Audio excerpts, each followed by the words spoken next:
تو جتنے نکات پہلی بڑی لائن کے اندر تھے اتنے ہی نکات اب دونوں میں الگ الگ آ جائیں گے.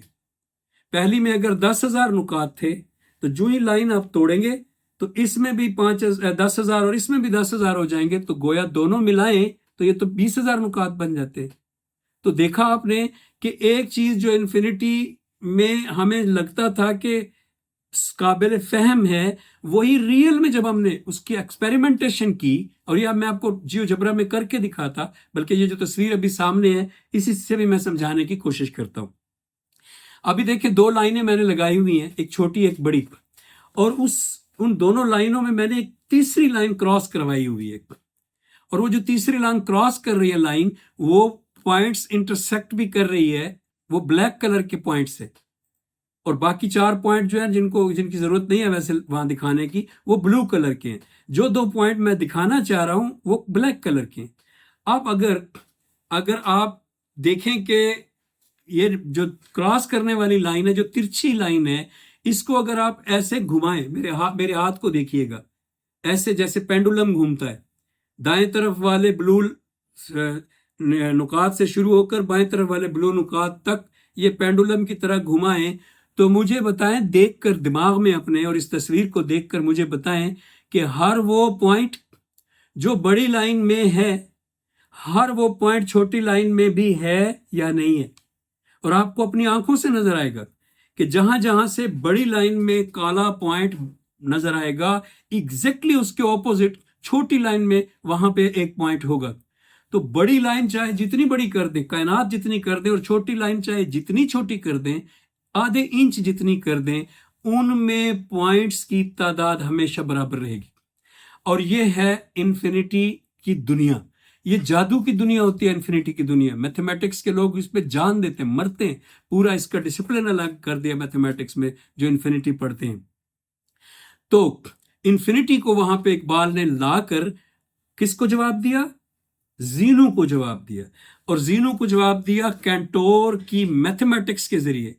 اور جو پیسج وہاں پہ اقبال نے کوٹ کیا ہے وہ ڈائریکٹ کینٹور کی کتاب سے نہیں لیا, بلکہ وہ لیا ہے برٹرینڈ رسل کی کتاب سے, کہ برٹرینڈ رسل کہتا ہے کہ کینٹور کی میتھمیٹکس زینو کے پیراڈاکس کا جواب ہے. اور پھر برٹرینڈ رسل کا وہ کوٹ کیا اقبال نے پیرا, اور اس پیرے میں اقبال نے کینٹور کے حوالے سے جو ثابت کیا وہ یہ ہے کہ جو ڈسکنٹینیوٹی ہے, کہ ایک پوائنٹ, اس کے بعد پھر اگلا پوائنٹ, اس کے بعد پھر اگلا پوائنٹ, پھر اس کے بعد پھر اگلا پوائنٹ, یہ جو کنسپٹ ہے یہ کینٹور کہتا ہے سرے سے کنسپٹ ہی غلط ہے. کینٹور کہتا ہے کہ انفینٹی کنٹینیوس ہے, کنٹینیوم ہے اس میں. یعنی وہ یہ کہتا ہے کہ یوں نہیں ہے کہ ایک پوائنٹ کے بعد دوسرا پوائنٹ, بلکہ یوں ہے کہ اگر ایک پوائنٹ کے بعد دوسرا پوائنٹ کے درمیان, اگر پہلے اور دوسرے پوائنٹ کے درمیان انفینٹ پوائنٹ ہیں بھی, تو ہر انفینٹ پوائنٹ کے سامنے ایک انفینٹ لمحہ بھی موجود ہوگا. یعنی انفینٹلی اسمال پوائنٹ اگر ہے اسپیس کا, تو انفینٹلی اسمال سیکنڈ بھی ہوگا ٹائم کا انٹرول.